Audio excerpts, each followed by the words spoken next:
नमस्ते। कभी सोचा है कि एक अच्छी खासी भूत की कहानी में ऐसा क्या होता है जो हमें इतना डरा देता है? आज हम यही करने वाले हैं।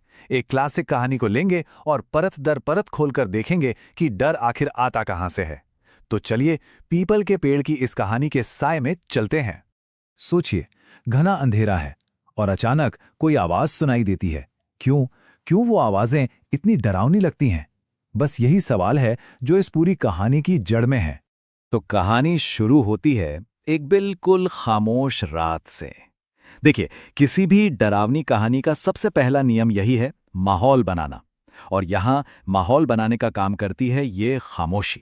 गांव में उस रात एक अजीब एक चुभने वाली खामोशी थी। और इसी खामोशी को चीरता हुआ हमारा मेन कैरेक्टर रवि देर रात अपनी बाइक पर घर लौट रहा था। अकेलापन और सन्नाटा, ये डर के सबसे पुराने हथियार हैं, है ना? ऐसे में तो हमारा दिमाग हर छोटी मोटी आहट को भी किसी बड़े खतरे जैसा ही समझता है। और ठीक उसके रास्ते में वो पुराना पीपल का पेड़ पड़ता था। हाँ, वही पेड़ जिसके बारे में एक पूरे गांव में कहानियां थी कि वहां एक आत्मा भटकती है। अब देखिए, डर जो अब तक हवा में था उसे एक ठिकाना मिल गया, एक लोकेशन, एक ऐसी जगह जिससे हर कोई बचकर निकलना चाहता था। पर हमारा रवि वो इन सब कहानियों पर बिल्कुल यकीन नहीं करता था। और मजे की बात यह है कि यही चीज कहानी को और भी दिलचस्प बना देती है।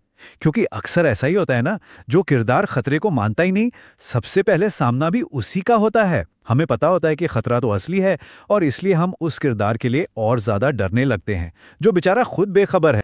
तो अब कहानी उस मोड़ पर आ पहुंचती है जहां कुछ कुछ अनहोनी होने का इशारा मिलने लगता है।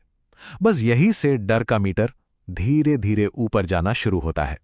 रवि जैसे ही उस पेड़ के पास पहुंचता है, एक के बाद एक गड़बड़ होनी शुरू हो जाती है। सबसे पहले बाइक अचानक बंद हो जाती है, मतलब टेक्नोलॉजी ने साथ छोड़ दिया। फिर चारों तरफ घना अंधेरा, देखने की शक्ति भी गई। और फिर पीछे से किसी के कदमों की आवाज आती है। उसने पलटकर देखा, कोई नहीं था।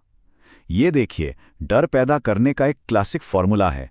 पहले कैरेक्टर से उसका कंट्रोल छीन लो और फिर जो थोड़ा बहुत भरोसा बचा है उसे भी तोड़ दो। और तभी उस खामोशी को चीरती हुई एक ठंडी सी, धीमी सी फुसफुसाहट उसके कानों में गूंजती है। रवि। बस ये पहला सीधा कांटेक्ट है और ये इस बात का सबूत है कि जो भी हो रहा है वो उसका वहम तो बिल्कुल नहीं है। और अब कहानी अपने क्लाइमैक्स पर पहुंचती है। वो पल जब किरदार को अपने सबसे बड़े डर का सामना करना ही पड़ता है। रवि का दिल जोर जोर से धड़कने लगता है। तभी उसकी नजर पड़ती है, पेड़ के नीचे एक औरत खड़ी है। लंबे बाल चेहरे पर बिखरे हुए हैं और जो सबसे डरावनी बात है, उसके पैर जमीन पर नहीं है, वो हवा में है। ये छोटी सी डिटेल बहुत जरूरी है क्योंकि ये उस सीन को अप्राकृतिक, अननेचुरल बना देती है। हमारा दिमाग इंसानी शक्ल तो पहचानता है, पर जब वो फिजिक्स के नियमों को टूटते हुए देखता है ना, तो बस घबरा जाता है। रवि तो बस डर के मारे जैसे जमी गया था और वो औरत वो धीरे धीरे, बहुत धीरे धीरे उसकी तरफ बढ़ने लगी। ये जो धीमी चाल है ना, ये डर को कई गुना बढ़ा देती है। पता है क्यों? क्योंकि ये कैरेक्टर की लाचारी को दिखाती है। खतरा अगर तेजी से आए तो शायद भागने का एक चांस मिले, पर जब वो ऐसे धीरे धीरे आता है तो हर पल खौफ और भी ज्यादा गहरा होता जाता। और फिर उस औरत ने अपना चेहरा ऊपर उठाया और रवि जो देखता है वो बेहद खौफनाक है। खून से लाल आंखें और होठों पर एक टूटी हुई, एक अजीब सी मुस्कान। ये डिटेल्स डर को एक अलग ही लेवल पर ले जाती हैं। ये वो डर है जो हमारी कल्पना से भी ज्यादा भयानक होता है। और फिर वो बोलती हैं, घर देर से आने वालों को मैं यहीं रोक लेती हूं। बस इस एक लाइन से उसका मकसद, उसका इरादा सब साफ हो जाता है। ये कोई ऐसी वैसी भटकी हुई आत्मा नहीं है, इसका एक मकसद है और रवि उसका अगला शिकार है। लेकिन रुकिए, कहानी यहीं खत्म नहीं होती। कहानीकार अब एक ऐसा मोड़ लाता है जो सब कुछ बदल देगा। क्या ये सब सिर्फ एक भयानक सपना था? अचानक रवि की आंख खुल जाती है। वो अपने बिस्तर पर है, पसीने में लथपथ। और एक पल के लिए, बस एक पल के लिए ऐसा लगता है कि चलो खतरा टल गया, वो एक सपना था। यहां देखिए, सपना और हकीकत में कितना फर्क है। उस डरावने पीपल के पेड़ की जगह अब अपना सेफ, अपना बिस्तर है। भूत की जगह सिर्फ पसीना है और डर की जगह राहत ने ले ली है। और कहानी लिखने वाला हमें जानबूझकर ये राहत महसूस कराता है ताकि जो अगला झटका लगे वो और भी जोर का हो।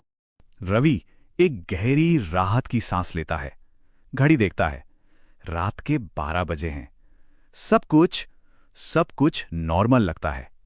लेकिन कहते हैं ना, सबसे अच्छा हॉरर वही होता है जो आपको झूठी सुरक्षा का एहसास दिलाने के ठीक बाद हमला करता है। और अब आती है कहानी की आखिरी फुसफुसाहट। वो अभी उस राहत को महसूस कर ही रहा था कि तभी खिड़की के बाहर से वही जानी पहचानी ठंडी सी आवाज आती है। रवि, इसका मतलब वो सपना नहीं था, खतरा टला नहीं है, बल्कि अब वो उसके घर तक आ पहुंचा है, उसकी सबसे सेफ जगह पर। और कहानी हमें इसी एक सवाल के साथ छोड़ जाती है कि क्या हर सपना वाकई सिर्फ एक सपना होता है। ये एंडिंग सबसे ज्यादा डरावनी इसलिए है क्योंकि ये डर को कहानी से बाहर निकालकर हमारी अपनी हकीकत का हिस्सा बना